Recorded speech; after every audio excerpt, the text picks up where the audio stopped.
Assalamualaikum warahmatullahi wabarakatuh. Halo kakak, ketemu lagi nih sama saya Wulan di Prodi Bisnis Digital Universitas Al Irsyad Cilacap di Fakultas Ilmu Sosial. Oke, sekarang ternyata kita sudah masuk ke pertemuan yang kelima ya. Berarti kita masuk membahas sedikit di bab 5. Oke, untuk keseluruhan bab, teman-teman bisa coba cari buku manajemen strategik banyak sekali ada di perpustakaan atau juga di online ya perpustakaan online Republik Indonesia atau di jurnal-jurnal ataupun bisa coba cek di beberapa video baik itu di YouTube, di IG dan lain-lain. Coba cari informasi mengenai strategi generik. Ya, oke. Materi kita ini kita akan coba untuk baca atau simak bersama apa sih yang dimaksud dengan strategi generik. Oke, untuk strategi ini kita akan melihat di sini ada strategi GLUIK. Nah, kalau strategi GLUIK ini seseorang yang bernama GLUIK gitu.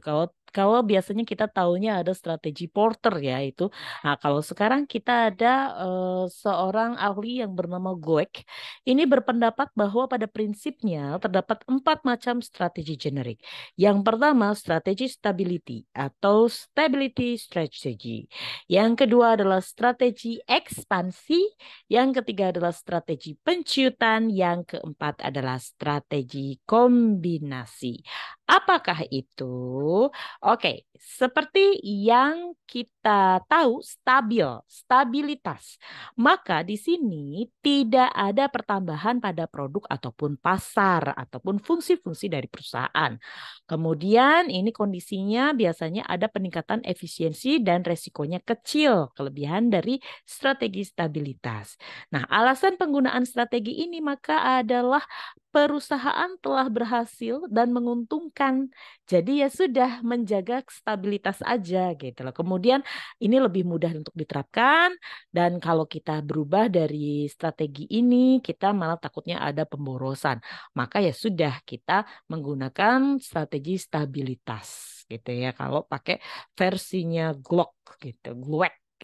Nah, kalau untuk strategi ekspansi kita harus tahu kalau ini ada pertambahan pada produk ataupun pasar ataupun fungsi-fungsi dari perusahaan dan ini bisa meningkatkan aktivitas perusahaan meskipun resikonya tinggi, ini kita bisa coba untuk menggunakan strategi ekspansi.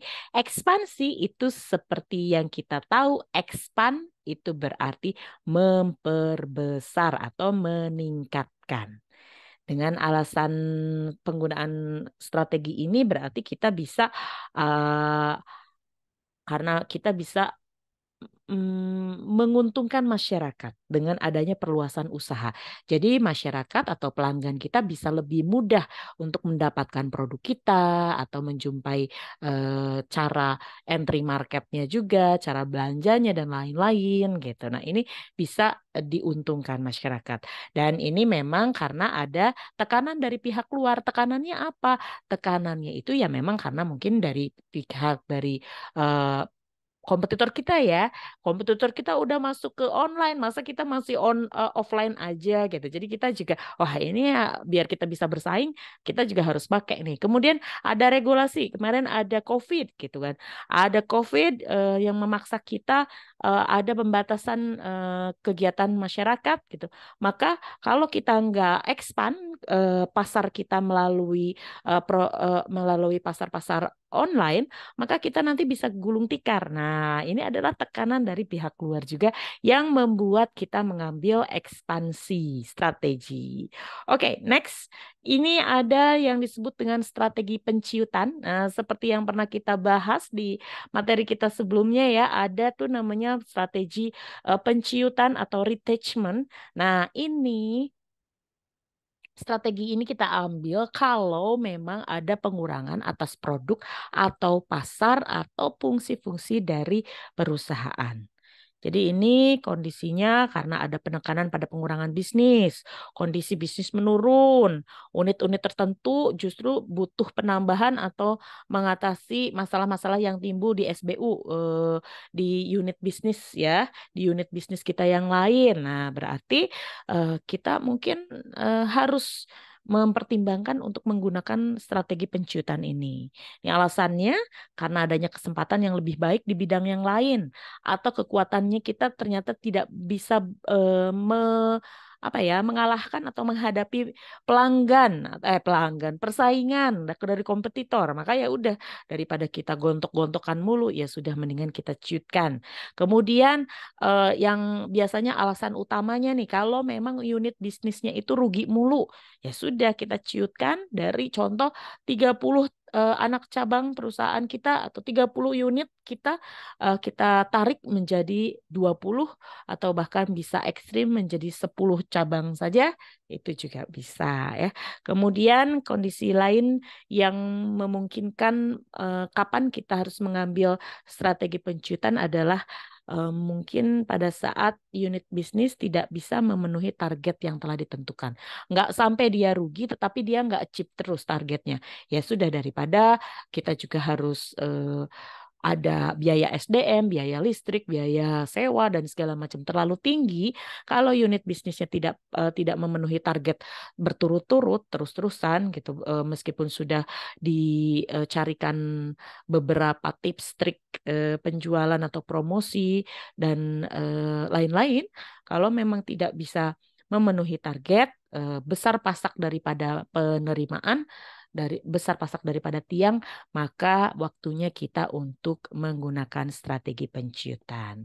Nah, yang keempat, menurut Glueck, itu ada yang disebut dengan strategi kombinasi. Strategi ini adalah gabungan strategi di atas tadi ya. Kadang kita harus tahu kapan stabil atau tidak melakukan strategi apapun, tidak berubah. Kadang kita harus cepat mengambil keputusan strategi ekspansi ataupun justru kebalikannya strategi penciutan. Ini adalah gabungan dari strategi-strategi di atas tadi.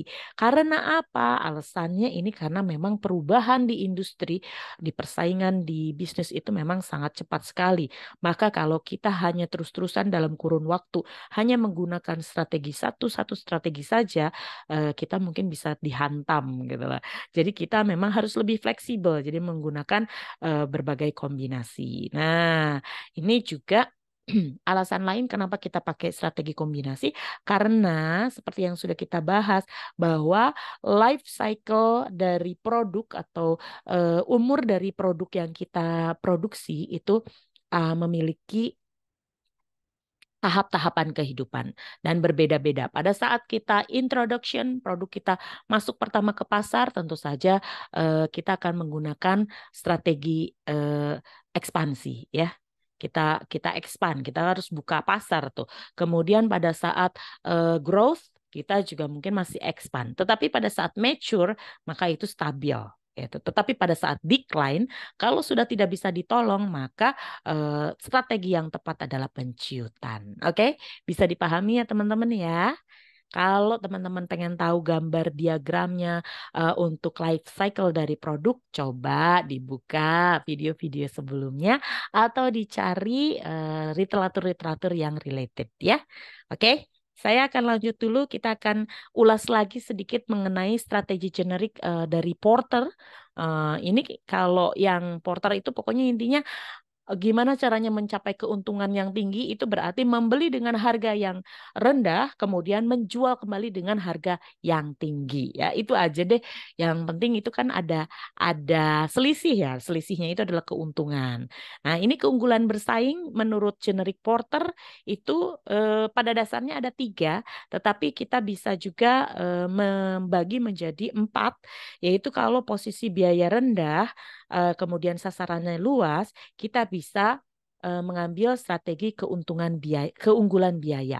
Artinya apa? Kita pakai biaya massal ya, pakai produksi massal sebanyak-banyaknya, kemudian kita pakai ngitung pakai harga yang murah dan lain-lain.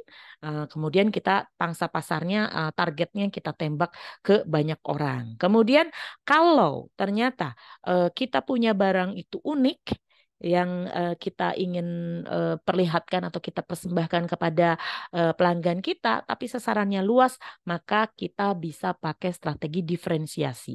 Seperti yang dilakukan Unilever menggunakan strategi diferensiasi. Ada pasta gigi, ada sampo, ada sabun, ada makanan, dan lain-lain. Nah, kalau posisi biaya rendah, tetapi kita hanya akan fokus ke segmen tertentu, maka kita bisa pilih pakai strategi fokus biasa. Nah, berbeda dengan kalau kita pengen menembak atau kita benar-benar khusus eh, mengolah atau kita benar-benar ambil niche, niche itu apa? Ambil peluang di situ, itu segmennya tertentu, tetapi pengen unik, maka itu kita lebih spesifikasikan lagi strateginya adalah fokus diferensiasi.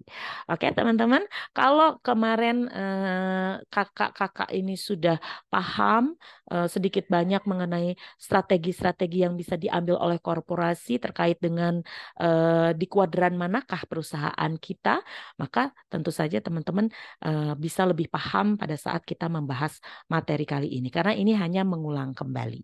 Oke, begitu dulu ya teman-teman ya. Semoga bisa dipahami. Saya tutup dulu. Terima kasih atas perhatiannya. Assalamualaikum warahmatullahi wabarakatuh.